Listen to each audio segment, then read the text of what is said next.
Boa noite, Padre Vitor. Obrigado Boa pela noite. palestra. Agradecer a todos os presentes aqui esse maravilhoso seminário. Eu tenho uma pergunta que eu fiquei numa dúvida. O senhor disse ali sobre a questão da não penhorabilidade dos móveis ou imóveis que fazem parte do Patrimônio histórico. patrimônio histórico religioso. E, por exemplo, naquele decreto, que é um acordo internacional, né, disse que teria que manter, em caso, né, de transferência, etc., manter a função religiosa. Isso. Eu fiquei com um questionamento de uma questão seguinte. Vamos supor que um bem da igreja vá a leilão. Perfeito. E quem adquira esse bem for uma outra religião, de uma pessoa uma associação de outra religião.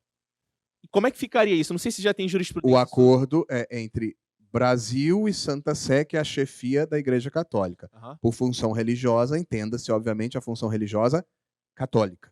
entendi. Porque é um acordo entre a chefia da Igreja Católica e o Brasil. Então, por função religiosa, entenda-se a função religiosa católica, e não de outra fé, não de outra religião. Como, por exemplo, é o que eu disse.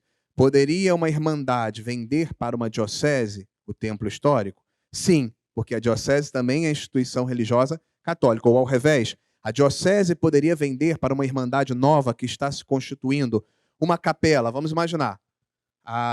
Como é que é a devoção? Você falou, a Associação de Nossa Senhora Aparecida. Tem a Deise por presidente. Né? Então, Deise é a presidente. E eles conseguiram, a provedora.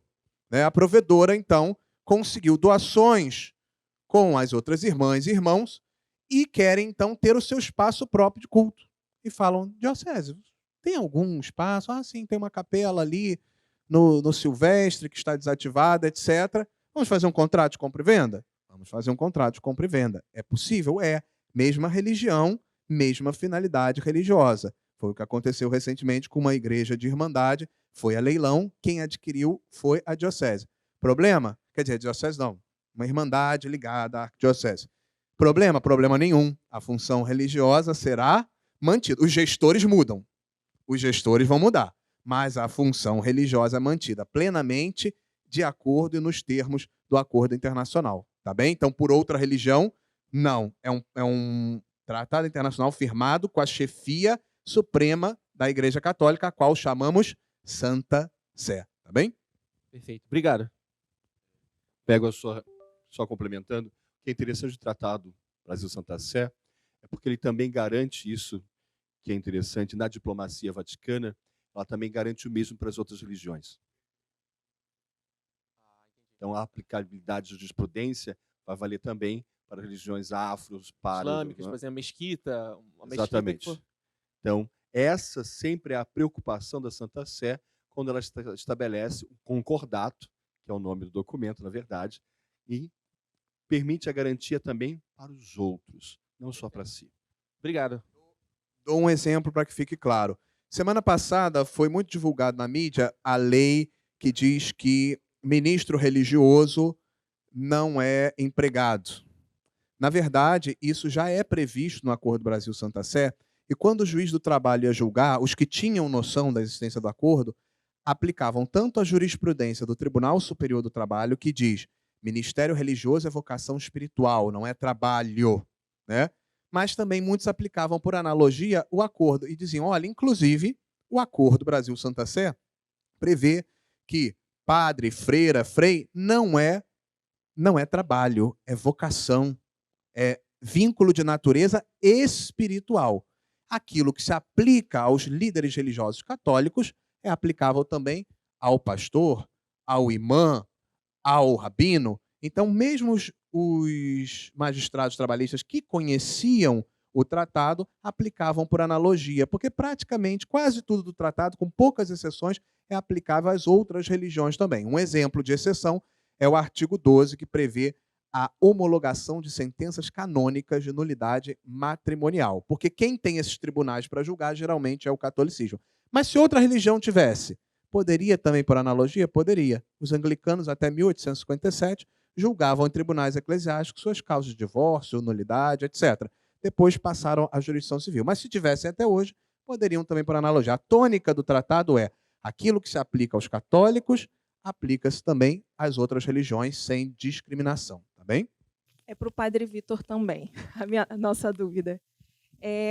Eu sou arquiteta do INEPAC, né, do Instituto Estadual do Patrimônio Cultural, e nós ficamos aqui, falo nós aqui, o Instituto, com uma dúvida em relação a essa legislação, essa lei que o senhor está apresentando para a gente. É pela questão do que o senhor disse sobre os bens móveis. Por exemplo, uma igreja que o bem móvel ela foi retirada há 50 anos atrás. Essa lei tem 13. A gente pode aplicar essa lei para pedir o retorno dessas peças que foram retiradas há 50 anos atrás, ou é só a partir desse momento de 2008 para cá? Muito boa, excelente a pergunta, porque lida com a discussão sobre a retroatividade da lei para alcançar o que seriam direitos adquiridos dessa pessoa que comprou e adquiriu. A pergunta é, essa lei talvez só tenha deixado mais explícito isso, mas eu poderia adquirir direitos sobre algo clandestinamente retirado de um conjunto do patrimônio histórico artístico que já é protegido pela Constituição Federal de 1988 e já era protegido pela Constituição de 67, 69, já era protegido pela Constituição de 46, já era protegido pela de 37, em todas elas republicanas, não sei, talvez a de 1891 não, mas da década de 30 para cá, sempre há essa preocupação com a preservação do patrimônio histórico, cultural e artístico de todas as religiões. Então, eu entendo que uma aquisição que se faz de modo flagrantemente contrário às constituições brasileiras, ela não é jurídica, ela não pode receber tutela jurídica, porque ela fere gravemente a função social daquela propriedade. Nesse caso, é uma propriedade vinculada a interesses públicos. O próprio proprietário, ou seja, a Igreja Católica, tem que zelar por esse patrimônio de uma maneira especial. Por exemplo, o BNDES vai e coloca 30 milhões numa igreja. O padre pode continuar ficando, acendendo velhinha do lado da madeira? Não pode, gente. Desculpa, não pode. Estou errado, Deise? Não pode. Por quê? Porque há um interesse público, é uma via de mão dupla. A igreja recebe uma proteção do Estado, recebe recursos estatais, e está certo, o nosso modelo é de laicidade colaborativa, mas ela também tem que fazer o seu papel na preservação daquele recurso público. É uma via de mão dupla. Uma ajuda. Eu sei que o pessoal da SAMAS trabalha muito bem com isso, da Associação da Antiga Sé. Nós nos ajudamos. A igreja ajuda o governo ajuda a igreja. Tem que ter responsabilidade de ambos os lados. Mas, quanto à sua pergunta específica, isso não é algo que surgiu em 2010. Isso é algo que já vem das constituições e que ficou explicitado em relação à Igreja Católica nessa lei, nesse tratado internacional de 2010. Então, eu entendo que não é possível adquirir a propriedade desses bens, seja na época que for. E que, se for identificado, existem meios, inclusive por meio da advocacia pública, porque a advocacia pública, nesse ponto, pode tutelar o interesse cultural artístico do patrimônio nacional, para reaver esses bens, e uma vez sendo feito a retorna desses bens, ele é entregue à igreja para que volte à sua finalidade original. Tá? Nem mesmo a igreja não pode sair vendendo esses bens assim, não é possível. Só uma pergunta, complementando o que o senhor falou, né? Então, também essa lei, ela protege o patrimônio histórico, mesmo que ele não seja tombado.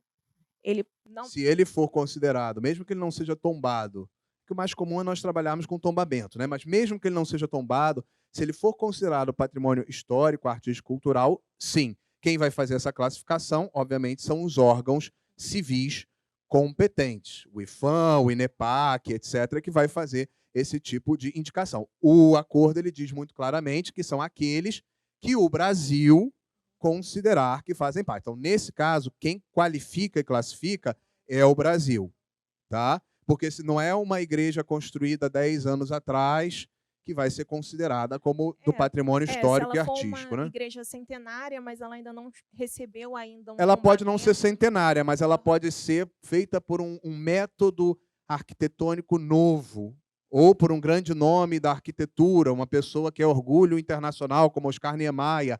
Aí, quem vai estabelecer os critérios são vocês.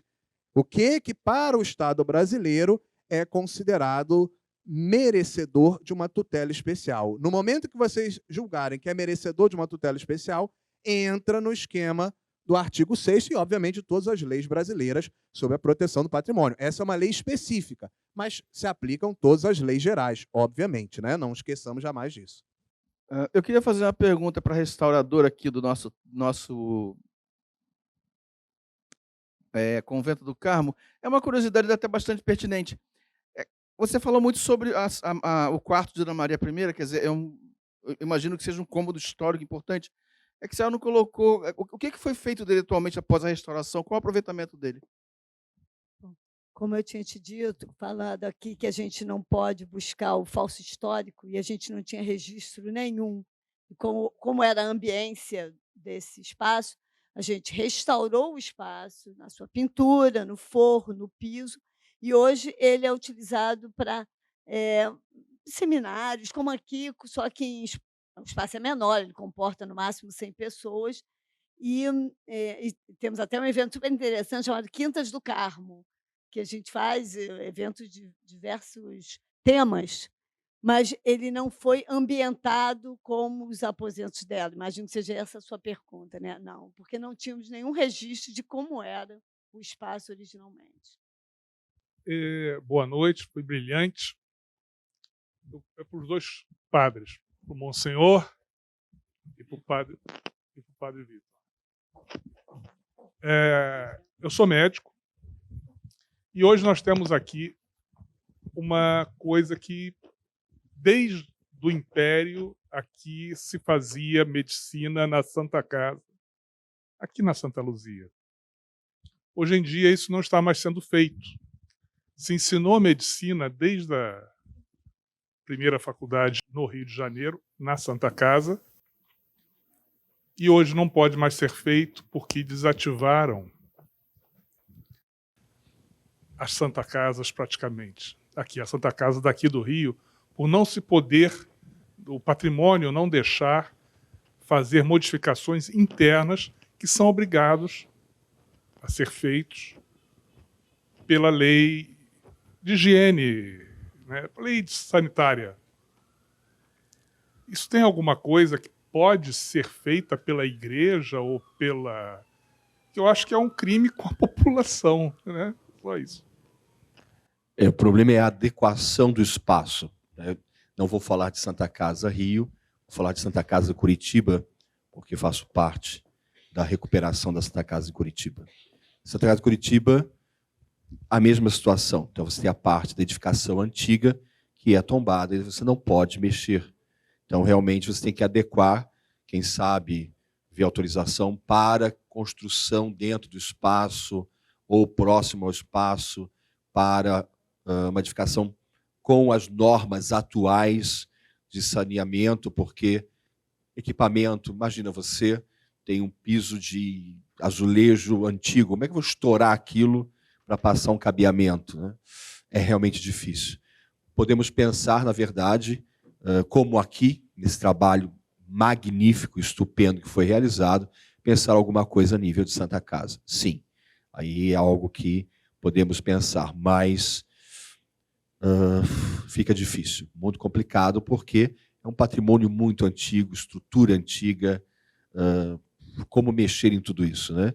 Então, teria que fazer um estudo, quem sabe a gente faz uma proposta para a mesma equipe aqui do Carmo, para a Patrícia dar uma olhadinha lá na Santa Casa. Mas é algo complicado, não só para... Vocês conhecem o hospital, o antigo leprosário em São Cristóvão, que pertence à Irmandade da Candelária?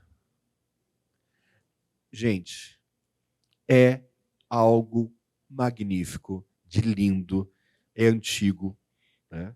A própria entrada dele, você parece que já está entrando naqueles palácios antigos de Buckingham, na Inglaterra.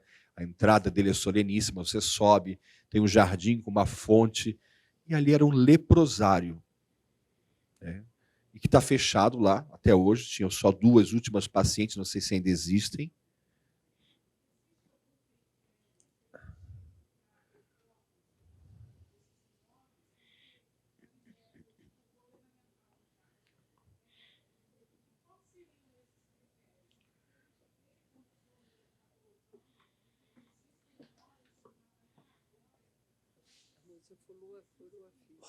Estão desaparecendo. Sim. O grande problema é a situação, por exemplo, eu posso dizer, sou vigário episcopal para as Irmandades, então tenho buscado primeiro a reestruturação das Irmandades, na própria reestruturação dela.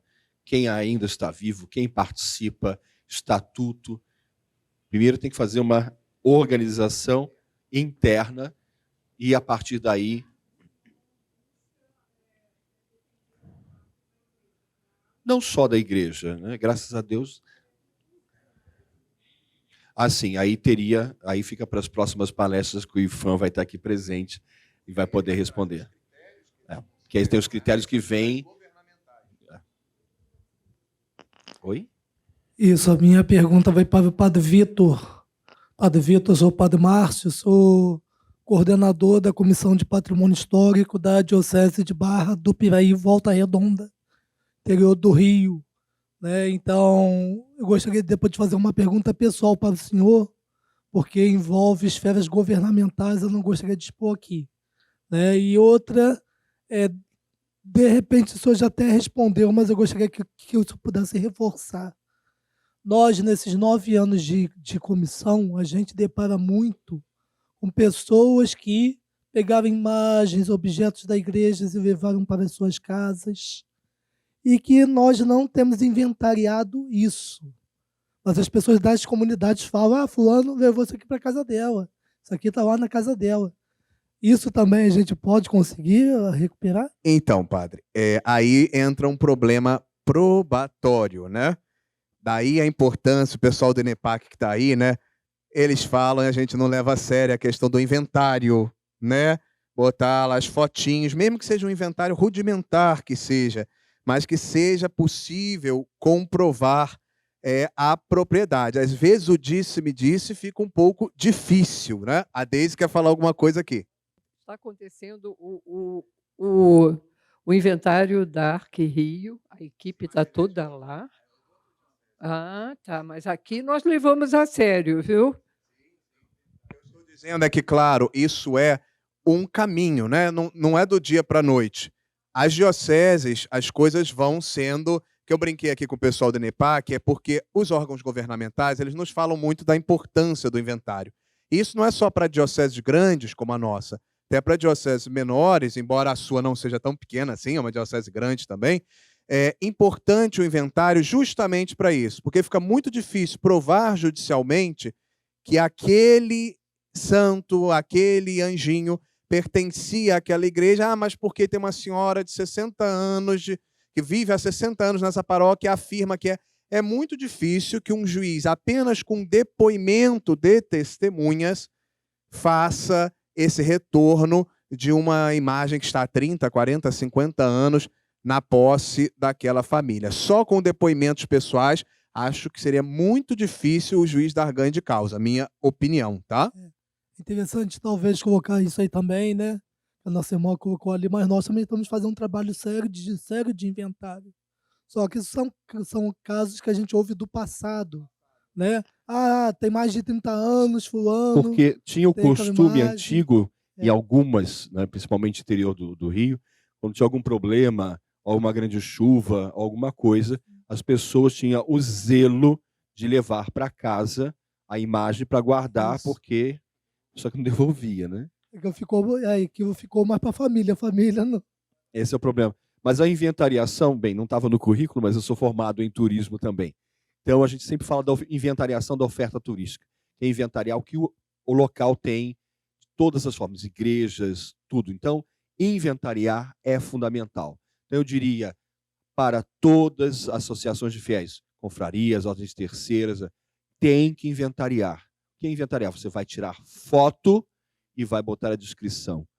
E depois vai contar com a ajuda de especialistas para também essa catalogação. Mas é fundamental catalogar o que você tem.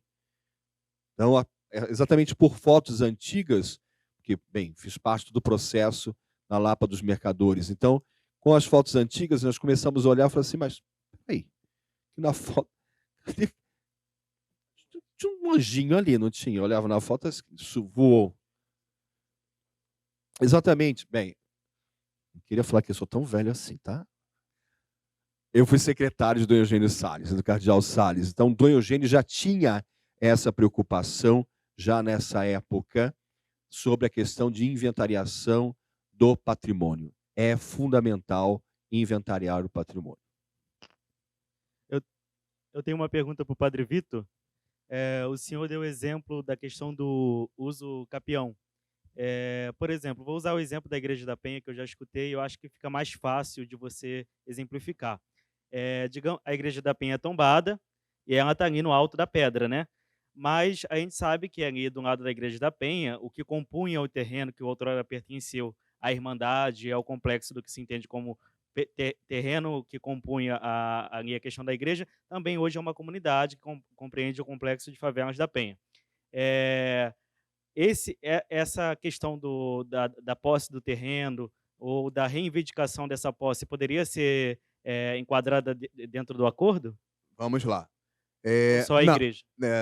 Não, na verdade, o que acontecia era, no Império, em que havia união entre igreja e Estado, os bens eclesiásticos, de certa forma, eram equiparados a bens públicos. E aí, sim, realmente não tinha essa possibilidade. Mas com a separação entre igreja e Estado, apenas aqueles bens católicos, de organizações católicas, que sejam afetados a um interesse público, teriam essa limitação. Por exemplo, patrimônio histórico, artístico, cultural. A igreja lá em cima é tombada, mas os terrenos em volta não. Então, esse regime especial de proteção é para os bens considerados como patrimônio histórico, artístico e cultural.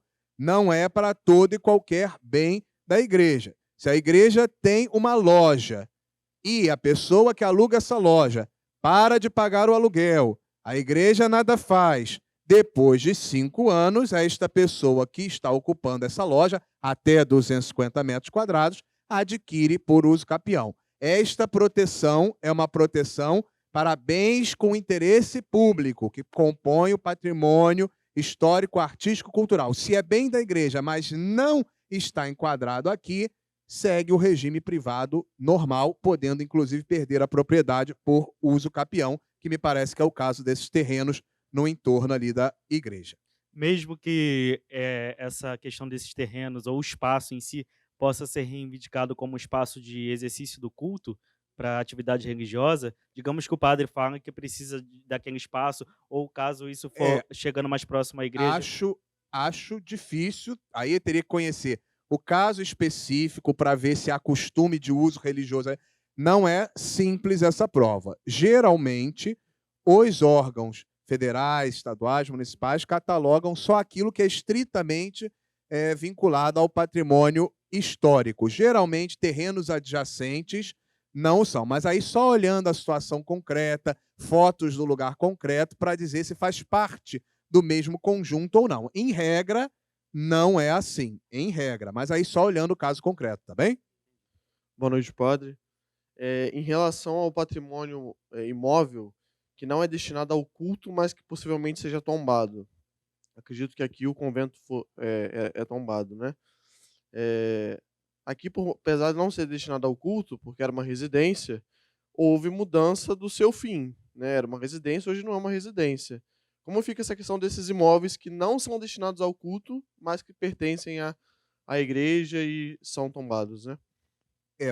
Volto a dizer.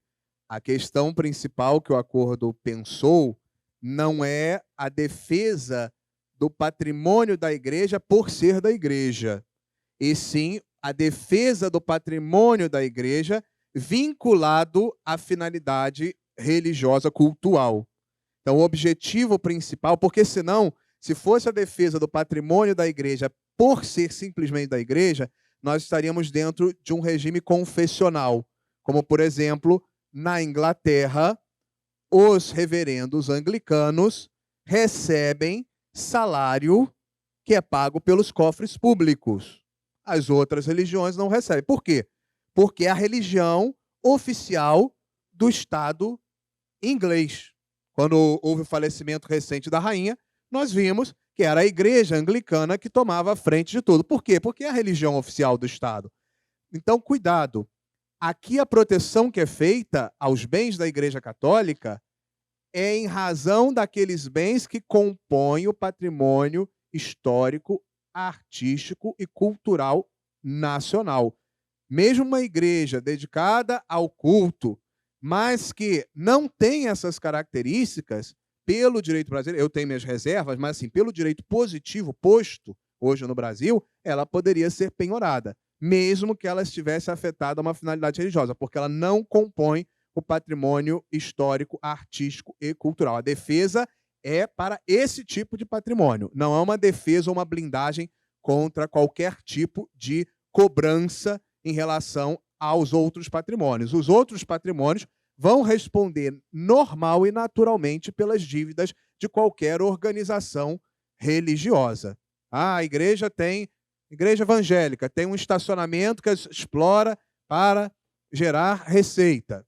Se ela tiver dívidas, aquele estacionamento vai poder ser leiloado. Inclusive, se o templo não é um templo histórico, era um antigo cinema que virou hoje um templo para culto evangélico, e não for pago o IPTU, aquele templo vai ser executado e vai ser cobrada a dívida. Cuidado, não há blindagem em relação ao patrimônio religioso de qualquer religião que seja.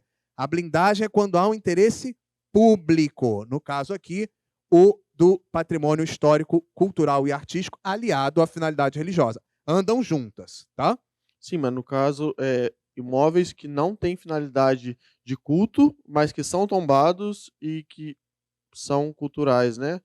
Por exemplo, o convento. O convento, que eu saiba, já há muitos anos, né? Ele já passou ao Estado, né?